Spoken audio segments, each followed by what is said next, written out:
Hey juniors, today we're going to start talking about the Battle of Saratoga. So in the top right hand corner of your notes page, go ahead and write today's date, which is 8/14/2014.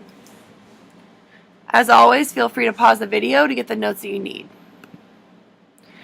Our essential question for the day is, what is the Battle of Saratoga and why is it important? You do need to have the essential question written at the top of your notes page, so feel free to pause the video and get it written down. So let's go ahead and review and update ourselves for a second. Since Bunker Hill, the colonists have won a battle at Trenton, and this is where they take 900 British citizens prisoners. The Patriots are starting to believe that they can truly beat the British. Today, we're going to learn about the Battle of Saratoga, which is widely considered to be the turning point in the war where the Patriots begin to take control of the entire situation. So let's go ahead and talk about a timeline of events. The British leaders decide to attack the Americans at Saratoga Springs in New York. Once they meet, the rebels beat back the British two to three times until they surrender at Saratoga. The result is that the world now recognizes the colonists as a major threat to the British Army. Now you notice these last two bullet points are bolded, underlined, and in yellow, so make sure that you have them written down in your notes.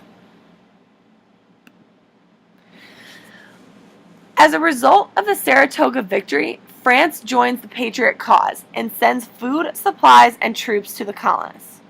In particular, the Marquis de Lafayette, who's shown in this photo here, controls and organizes the French support. And this is huge for the colonists. Let's go ahead and learn a little bit more about the Battle of Saratoga through a small clip.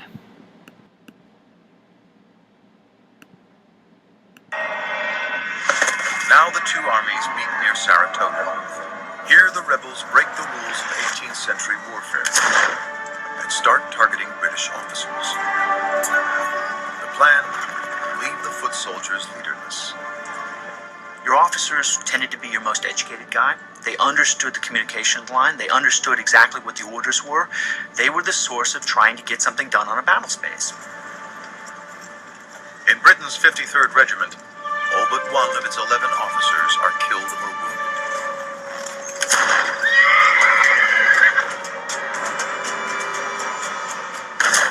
The tactic of assassinating officers appalled the British. On the defensive, the British regroup under General Simon Fraser. He brings fresh spirit to the beleaguered British Army. Daniel Morgan, commander of the sharpshooters, acts fast. She went up that tree and take out the redcoat on his high horse. His best shooter is an illiterate frontiersman from Ireland, Tim Murphy.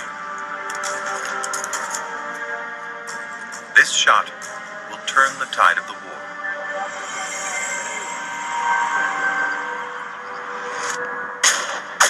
The first shot misses. This left. The second skims his horse. Too high. Reload. Come on. Take him out.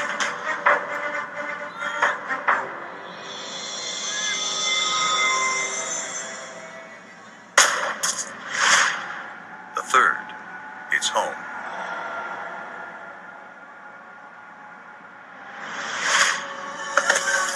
You could argue that whoever fired the bullet that took out Simon Fraser did as much as any founding father to establish American independence.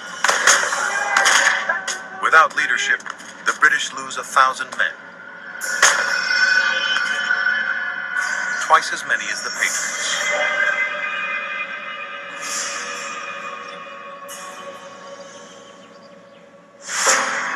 On October 17th, 1777, General Burgoyne surrenders. It's a turning point. The victory persuades Britain's greatest rival, France, to join the war on America's side. Now the French Navy will force the British to fight a war on two fronts, land and sea. Okay, that's enough of that.